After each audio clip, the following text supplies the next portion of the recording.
Јас ќе се држам до законот, меѓутоа ќе започнам со една констатација. Неправда е да добиеме закон од Министерството за правда со европско знаме, а да нема правен основ за тоа. Неправда е и кон ЕУ, неправда е и кон, значи кон ЕУ е неправда и неправда е кон европското право. Очекував барем Министерството за правда да биде доблесно и да го прати законот во редовна постапка. Второ, зошто во редовна постапка? Зошто самите велите на почетокот дека се менуваат 80% од законот.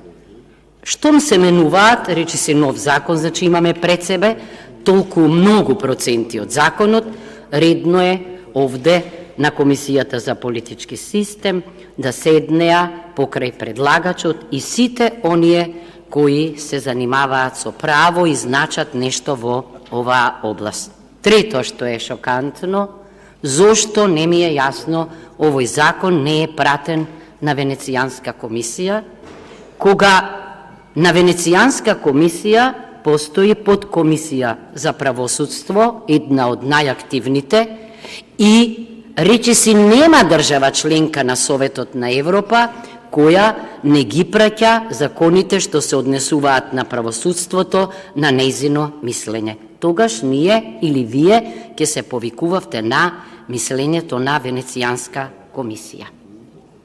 Понатаму, ова е четврта измена.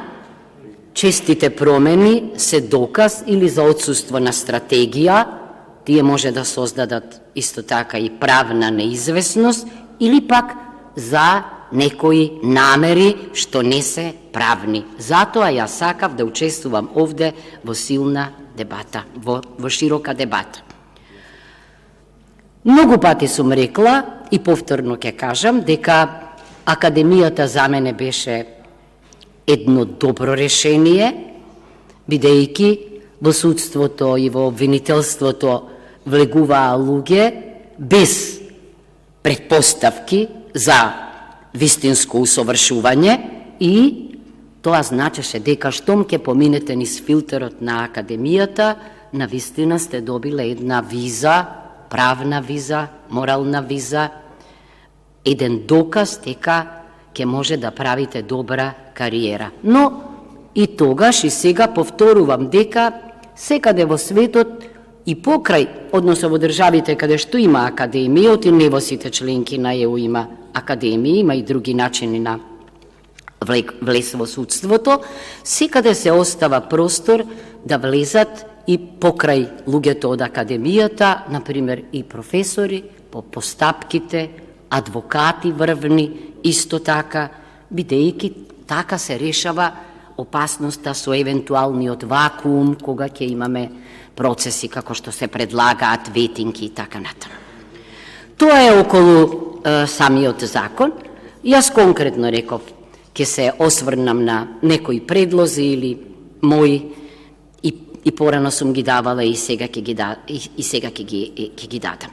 Значи, околу номинацијата од страна на Министерството, односно Министерот за правда, на член на Управниот одбор и на Програмскиот совет, така? На Програмскиот, да, се извинувам, Програмскиот совет.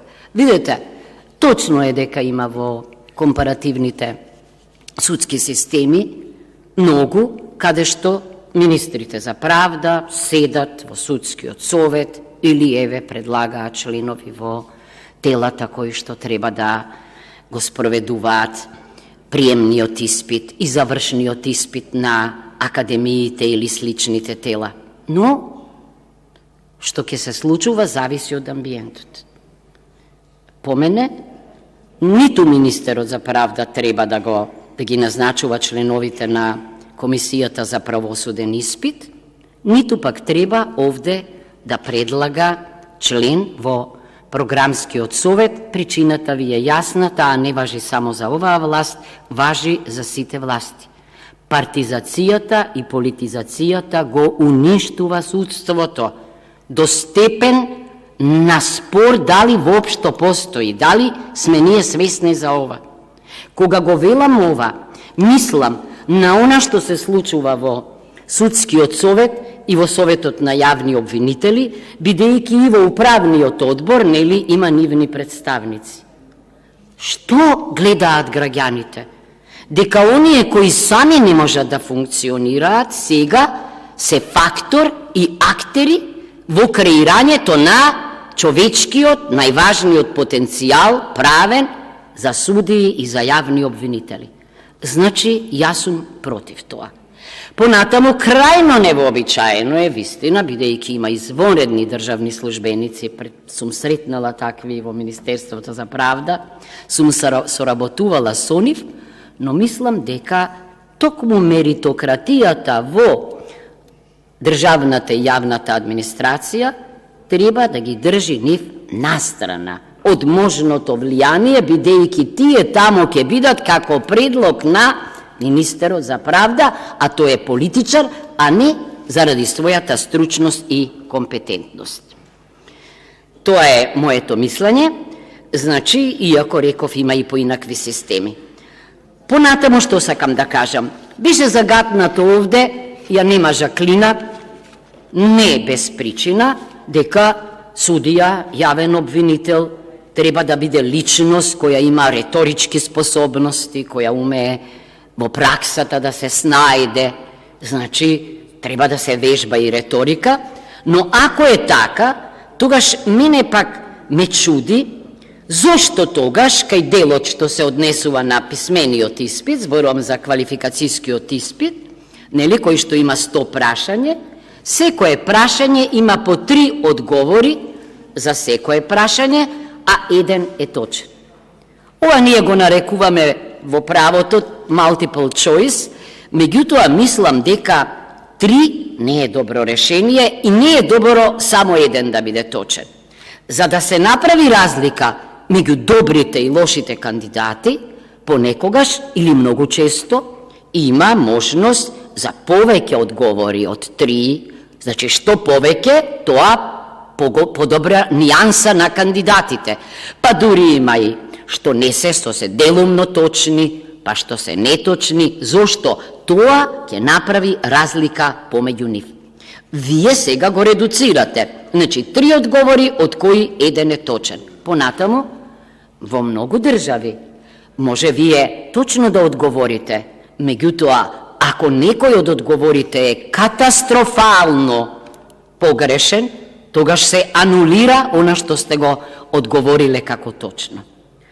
Прагот на положување, да, од 160 би било како во политиката, меѓутоа нам ни требаат построги критериуми. Затоа јас топло ви препорачувам да го подигнете на 70 бода, зошто, бидејќи на вистина да се биде судија и јавен обвинител е ексклузивен статус, статус што значи независност, самостојност од било какво политичко влијание. Не сум сигурна дека нашите решенија се такви.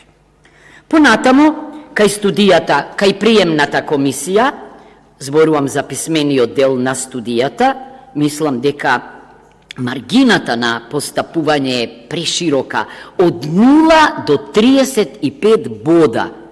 Тоа е страшно голем простор. Не секогаш и за вистина релевантно оценување. Друго што нема овде, јас не се согласувам во некој спореден акт, незаконски акт, да се конкретизираат критериумите, оти мора да има критериуми како некој да се однесува од 0 до 35. Не според расположението, не според импресијата.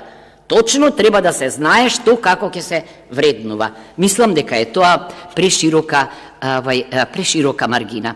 Околу јазикот, морам да кажам, значи во академиите се полага правен англиски, правен француски, правен германски јазик. Тоа не е обично познавање на англискиот или на другите јазици. Значи, legal English ни треба нам, или француски, значи, стручен јазик. Треба препев да биде тоа. Што е мојата дилема? Може би ќе речете, па да, во комисијата ќе се